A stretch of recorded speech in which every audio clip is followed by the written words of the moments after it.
dans notre émission Gardening with Friends.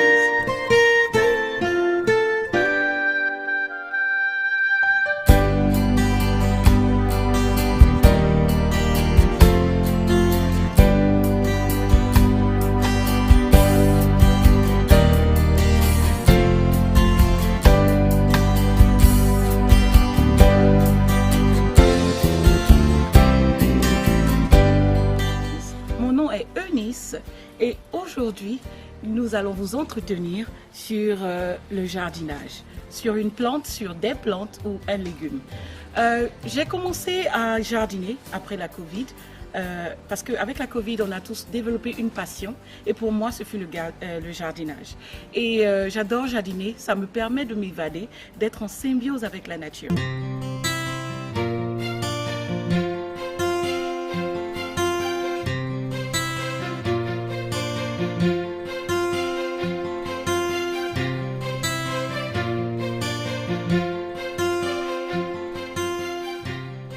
Aujourd'hui, nous sommes en compagnie de Jules et nous allons parler des fleurs de la pensée. Good afternoon, Eunise. Bonsoir, Jules. Good afternoon. Really happy to have you with us. Jules, comme moi, est passionnée de jardinage. Alors, elle va nous dire qu'est-ce qui l'a motivée à vouloir jardiner. So, how did you get into gardening? At a very young age, my grandmother lived in a flat in Norwich and she loved to garden, but unfortunately all she had was containers and pots on her veranda. So from the age of about 7 years old we would garden. Oh, fantastic. We would buy the plants from the local co-op down in Norwich, and really that's my first remembrance of gardening. Comme Jules l'a déjà dit, vient de le dire, elle a été inspirée par sa grand-mère qui avait un appartement et là, c'est avec sa grand-mère qu'elle a appris le jardinage et elle a voulu elle-même aussi jardiner. Aujourd'hui, nous allons parler des fleurs de la pensée.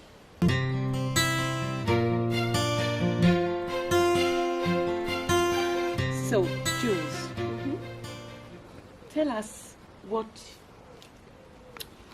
Okay, we have two plants here really. One is the viola, which is the original pansy. All pansies are cultivars of violas, which were found in the Asia deserts in round about the 17th to 18th century.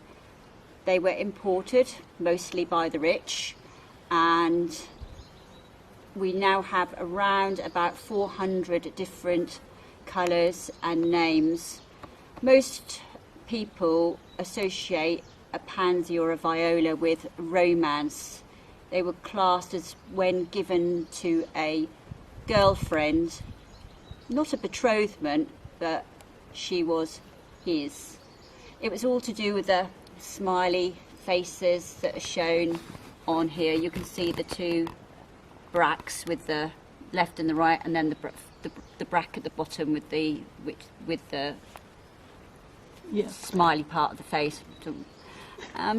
Comme Jules en train de le décrire, elle disait que ça vient de viola et pansy c'était une plante que les gens, une fleur que les gens donnaient à un amoureux ou à quelqu'un pour lequel tu as une pensée sérieuse. Et comme elle le disait, ici vous pouvez voir, ça représente comme un visage, deux yeux et une bouche, un visage en fait. Donc le nom en anglais c'est pansies, mais en français ce sont les fleurs de la pensée. Do you think they're edibles? Are they edibles flowers? We do eat them.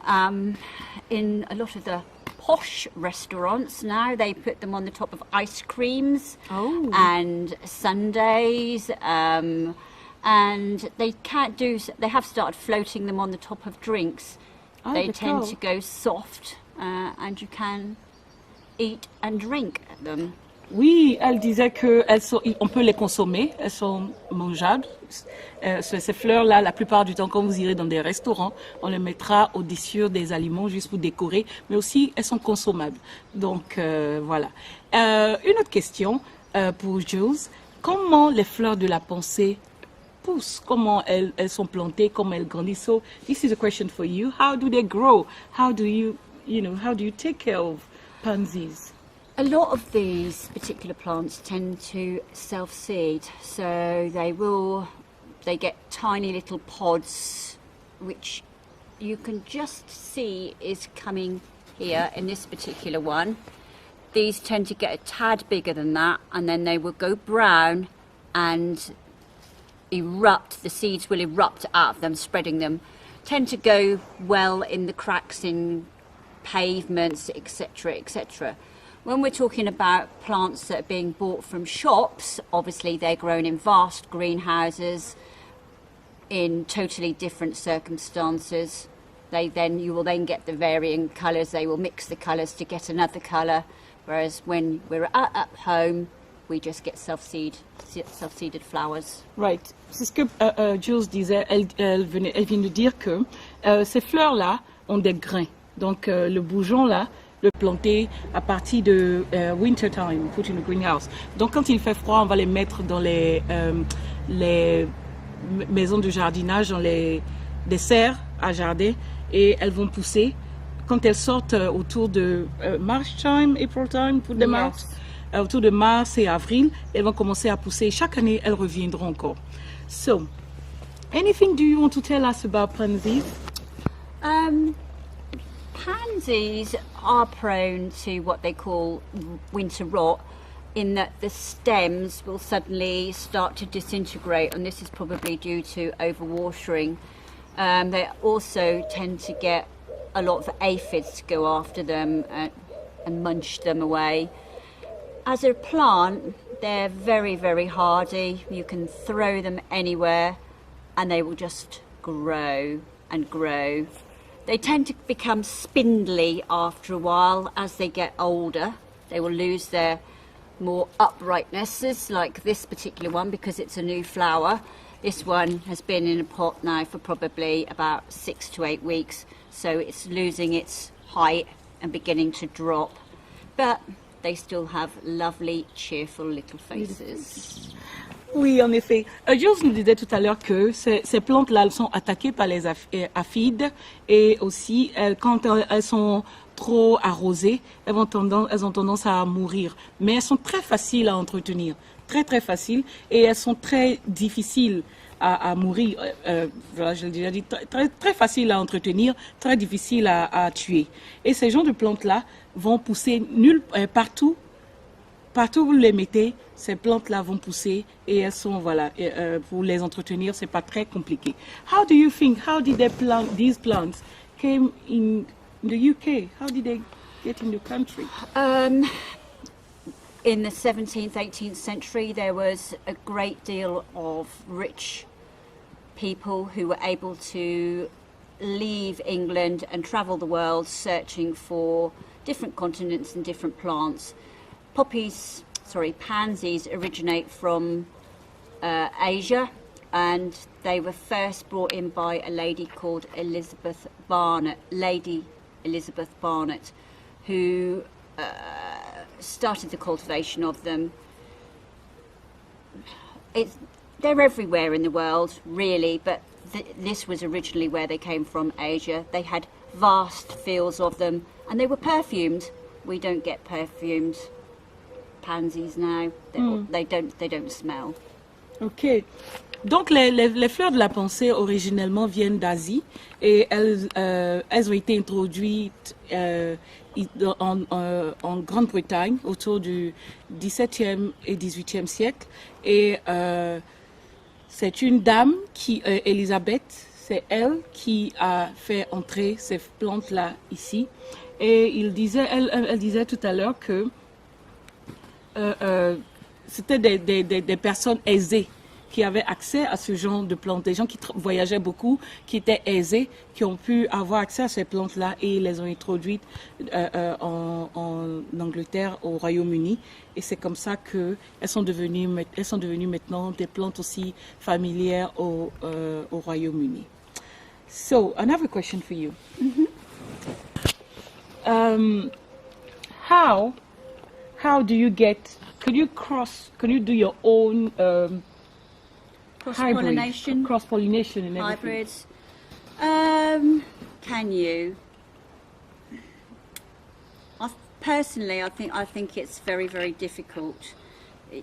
They're incredibly tiny seeds, and mostly when they do cross, they would take one stem of one plant, one stem of another plant, and join them together. But I think for the everyday gardener, I think it would be awfully difficult. Yeah, absolutely. I can understand that. Anything else you've got to add about pansies? It's an unusual little plant, really. It has so much romanticism involved within it, with the fact that a prospective suitor would give a pansy to his girlfriend. But it's also in plays. Shakespeare uses the pansy a lot within his plays. It's just very romantic. Oui, les fleurs de la pensée sont très romantiques. Ce sont des fleurs qui sont vraiment liées à l'amour, à l'attachement. Et elle le disait tantôt que même Shakespeare a eu à utiliser beaucoup les fleurs de la pensée dans ses écrits pour caricaturer ou bien pour représenter l'amour ou une romance, une fleur très romantique. Anything else you got to add? It's also used a lot in the Bible. Absolutely. Yes. And Temperance. apparently they've got medicinal properties attached to them. Do you know anything about it? But the medicinal side of it, I have to confess and say no. But no, I must admit, I don't really know a lot about the medicinal side of pansies. Right. But because j'ai lu quelque part que les pansies, les fleurs de la pensée, ont des attributs médicinaux. Par exemple, on peut les utiliser comme anti-inflammatory, apparently. And aussi, voilà quoi, ils aident beaucoup. Ce sont des plantes traditionnelles, médicinales aussi, qu'on peut utiliser dans ce sens-là. Donc, merci à tous. Thank you so much, Jules. And thank you very much for being with us and telling us about pansies. Maintenant, dans une minute, nous allons parler d'une herbe qu'on suppose être une mauvaise herbe. Mais l'est-elle vraiment?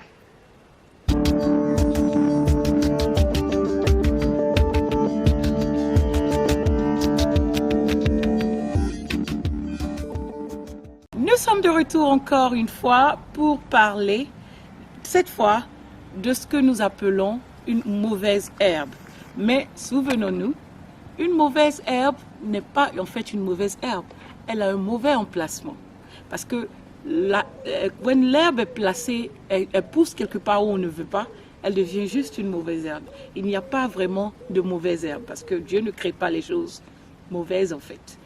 Encore une fois, Jules avec nous va nous parler de stingy nettles in English, mais en français, c'est une ortie. O-R-T-I-E.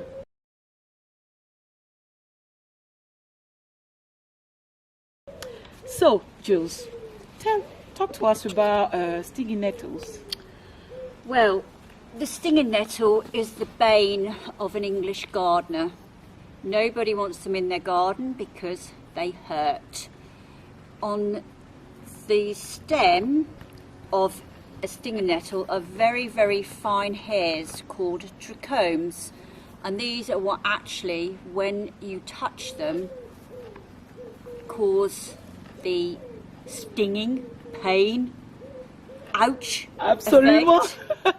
En effet, quand la première fois que j'ai connu cette plante, je ne la connaissais pas du tout. Et une fois dans le jardin, quelque chose m'a touchée, j'ai eu très mal, une piqûre pas possible. Donc je ne savais pas vraiment ce que c'était. Alors je demande à mes amis, je dis mais quelque chose m'a mordu dans le jardin, je ne sais pas ce que c'est. C'est ainsi que quelqu'un me dit, mais tu as été piqué par un stinging nettle, par une ortie. Je dis c'est quoi une ortie? Il fait sortir, en fait les feuilles sont très, quand elles vous touchent la peau, ça pique, ça fait très mal, ça mord, ça brûle même, si je dois dire, ça fait très mal. Et comme elle le disait, personne ne veut cette plante dans son jardin. C'est une mauvaise herbe, on la déteste, on ne l'aime pas. Mais en fait, elle a des attributs aussi, beaucoup d'attributs. Cette plante que vous voyez est très importante dans beaucoup de domaines. So, tell us about what's the goodness from that so-called weed. You can make some amazing things from a stinger nettle. You can make nettle soup. You can make beer. You can put it into pestos and pastas and all sorts. It is a very, very highly edible plant, but Wow. people don't like it. Because it hurts. Because it hurts. Comme le disait Jules, l'ortie est une plante qui a beaucoup d'attributs. Elle est consommable, entièrement consommable. On peut l'utiliser dans les soupes, on peut en faire une soupe. On l'utilise même pour faire de la bière. On l'utilise aussi dans les salades, dans les pâtes et consorts, pour assaisonner. Elle a un goût très épicé. Donc si vous faites une soupe à partir de l'ortie, vous allez avoir la soupe sera très épicée. Et les gens l'adorent en fait. C'est juste que quand elle touche la peau, elle fait tellement mal que personne ne la veut vraiment. Mais en fait, elle est, essayons de la connaître au plus, elle est très bonne pour la santé, elle est très nutritive. Et voilà, c'est une herbe pas si mauvaise que ça. So, Us English have a very, very old traditional custom. When you get stung by stinger nettles, you tend to come up in little, well, they can be quite white, large lumps. And as a child, you were taught, when you got stung, you had a dock leaf. The dock leaves were almost an aphrodisiac. You would spit on it, and then you'd lay it across your hand, leg, whatever's been stung, hold it on there for about 5 minutes, and supposedly you were cured. Of course, it was a placebo. It didn't. It's just that you forgot about the sting. But, you know, it's something that passes down and you tell your children. Absolument. Comme Jules le disait, à chaque fois que vous allez vous faire piquer par le stinging nettle, par l'ortie, il y a ce qu'on appelle dock leaf. Et ceci, vous mettez votre salive là-dessus. Et où vous avez été piqué par l'ortie, vous allez mettre ça là-dessus. Et ça a tendance à calmer la douleur. Donc, à côté de tout stinging nettles, il y a un dock leaf quelque part. Voilà. Donc, elle disait qu'elle ne croit pas vraiment que cela calme, que c'est certainement pour qu'on oublie la douleur en mettant là-dessus.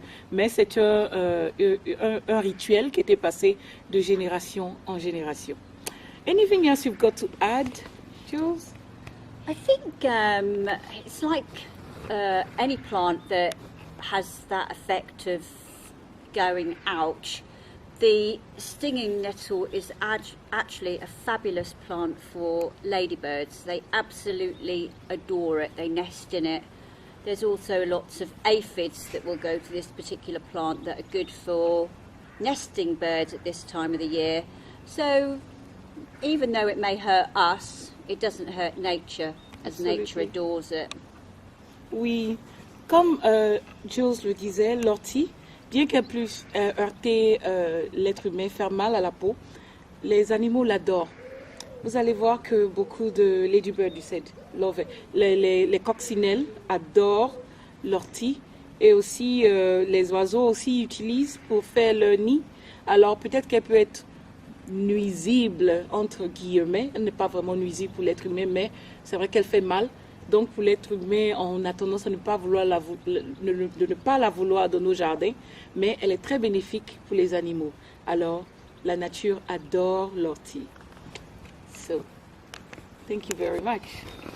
Anything else you got to add? Never be afraid of a stinger nettle. Never. Never.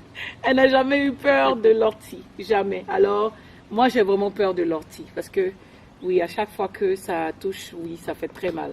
J'ai appris à peut-être vivre avec elle, mais voilà, je n'aime pas trop l'ortie dans mon jardin. J'essaie de ne pas les enlever tous. Je laisse un petit peu quand même, ou où ça ne me gêne pas, elles ont le droit d'exister aussi. Donc voilà. So thank you very much again for taking us through the stinging nettles journey.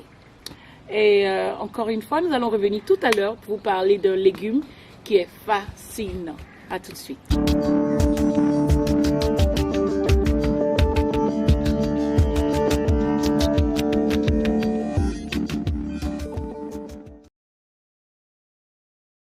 Encore une fois, maintenant nous sommes dans le potager.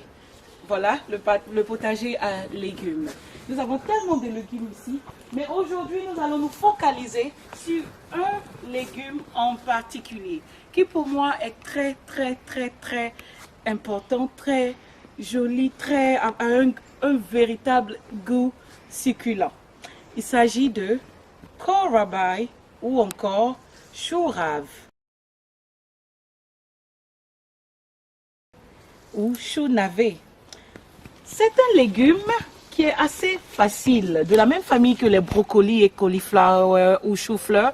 Ce légume-là pousse, comme vous le voyez, il pousse comme un navet. Et on va l'enlever, celui-ci. Et nous avons ici le chou rave.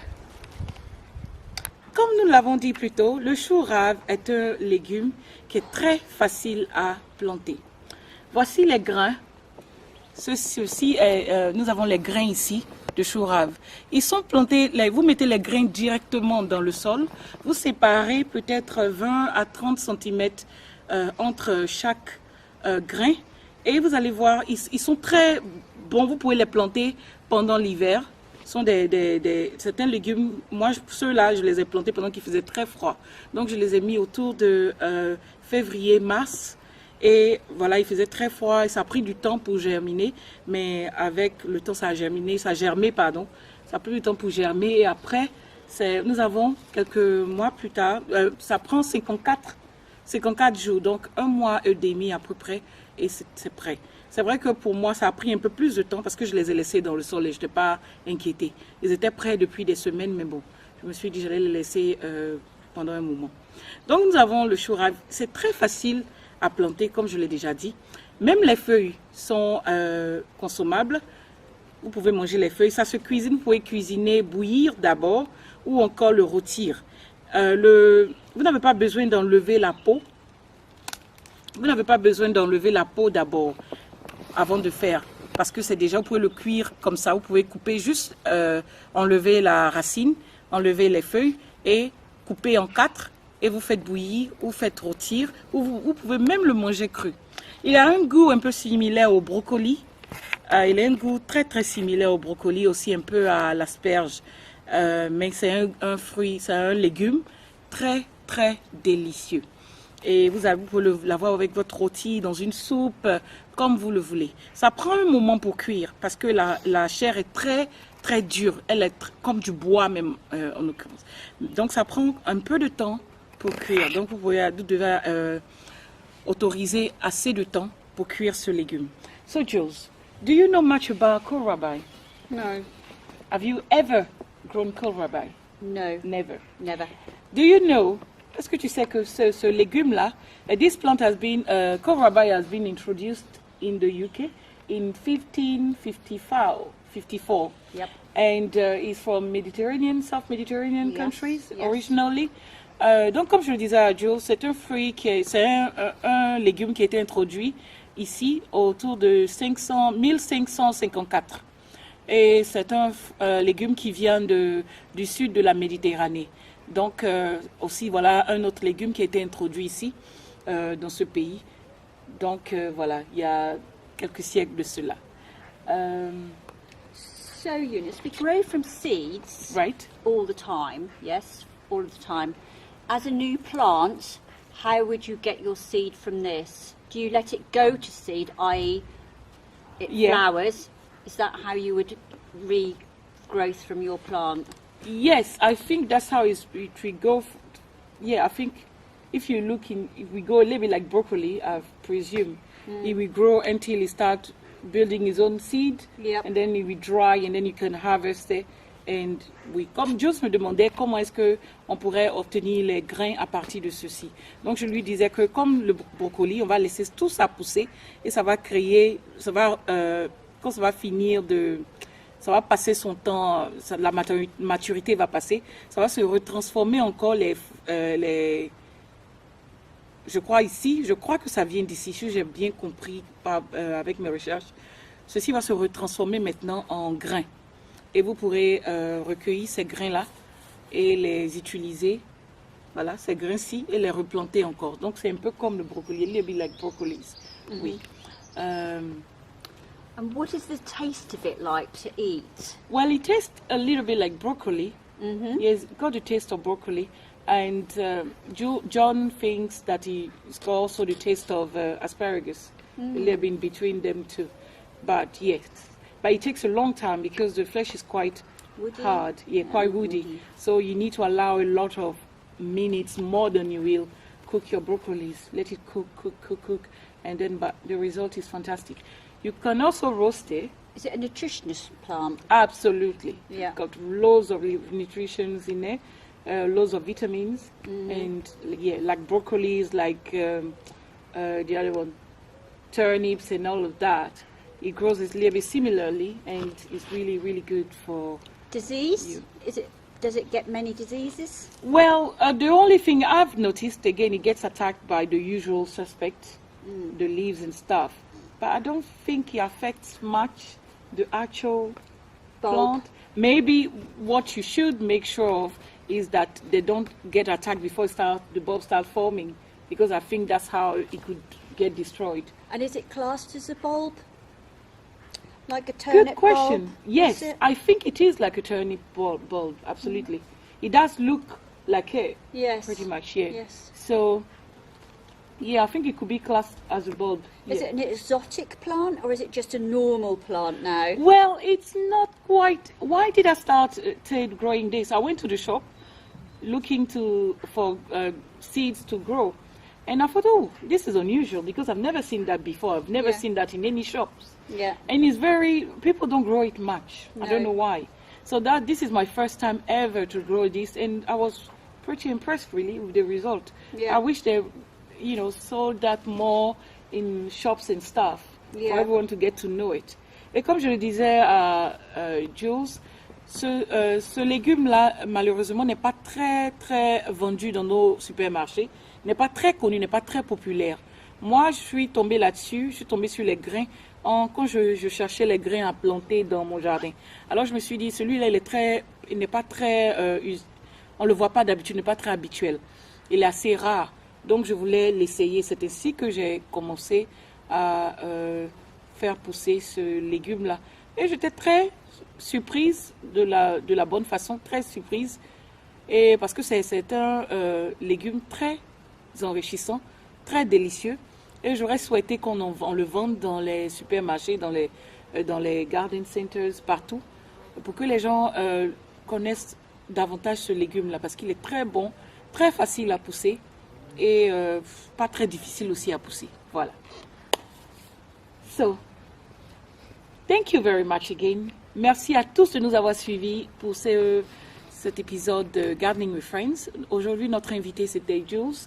Nous avons passé un excellent moment, toutes les deux. We did, didn't we? We did. So, merci encore et à très bientôt. Gardening cheers! Pansies in Prosecco. Santé à tous, à bientôt. J'adore jardiner, ça me permet de m'évader, d'être en symbiose avec la nature.